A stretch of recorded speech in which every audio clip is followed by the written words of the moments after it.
Good morning, Tom. Good morning, Sherry. Most proactive landlords want to develop good, long-term, and harmonious relationships with their tenants, and this is a good thing. They also want their tenants to be successful, not only because they are then able to pay their rent, but it also creates vibrancy for the buildings that they occupy, especially in retail centers.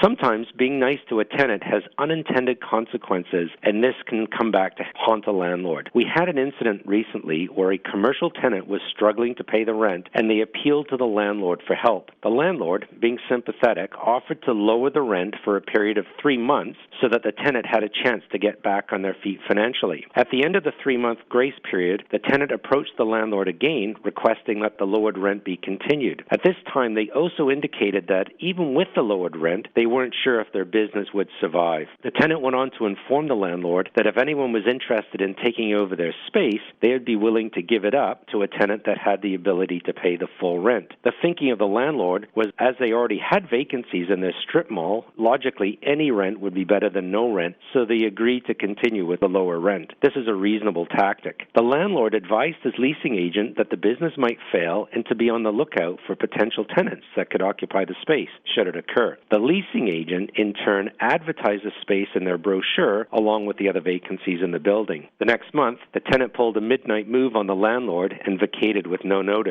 They then turned against the landlord, claiming that the landlord had terminated their lease when they notified their leasing agent of the situation. This is a really good example of when trying to help a tenant can come back to bite. As a landlord, if you ever decide to help a tenant and it deviates from your original lease agreement, we recommend that you discuss the matter first with your property manager and your lawyer. Being nice is one thing. Being taken advantage of because you're being nice is another. This is Rod Fram from Radio Real Estate.